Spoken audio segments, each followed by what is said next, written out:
የጥምቀት በዓልን በባህር ዳር ተገኝተው ማክበራቸው ልዩ የደስታ ስሜት እንደፈጠረላቸው በበዓሉ የታደሙ የሀገር ውስጥ ምዕመናንና የውጭ ጎብኚዎች ተናገሩ።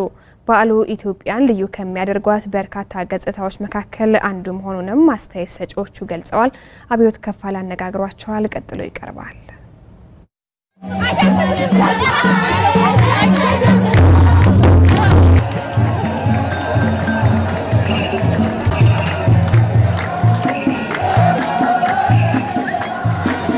እኔ ምህረት በላለው ከአሜሪካ መጣለው። ይሄ በዓል በጣም ቆንጆ ነው። በጣም ቆንጆ በዓል ምክንያቱም ሁሉም ወደ እግዚአብሔር ነው። የሁሉም ሰው ፎከስ ከእግዚአብሔር ነው አይደል? እና እኔ በጣም ደስተኛ ነኝ።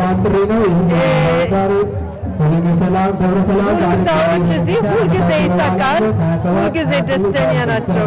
ኢትዮጵያ አገር እንደ ሌላ አገር አይደለም።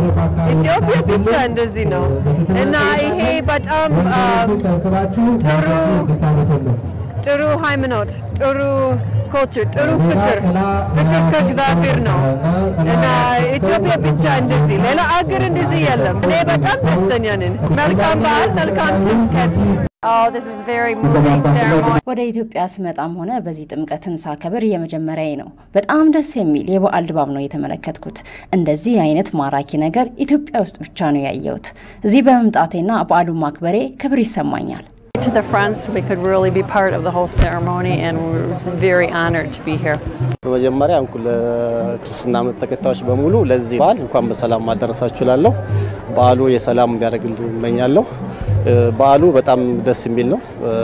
ስፔሻሊ ደግሞ ዛሬ በዚህ በተለየ ቦታ የባህር ዳር እስከዛሬ ስናከብር የነበረው በሌላ ቦታ ነበር፣ በመስቀል አደባባይ ነበር። አሁን ደግሞ አዲስ ቦታ ከውሃ ጋር በዓሉም ከውሃ ጋር የተገናኘ ስለሆነ ውሃ ዳር ላይ መከበር በጣም እጅግ ደስ የሚል ነው። በድምቀት እየተከበረ ነው ያለው። በጣም አስደሳች ነው። ህዝቡ በዓሉን ለማክበር ያለው አንድነት፣ ትብብርና ፍቅር የተለየ ነው።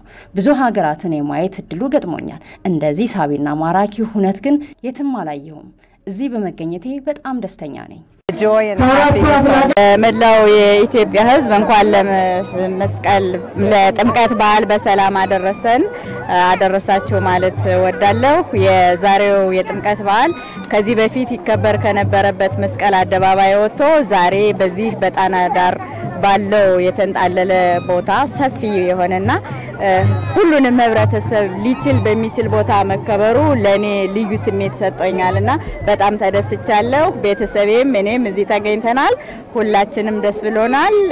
መላው ህዝባችንም እንኳን ደስ አለው ማለት ፈልጋለሁ።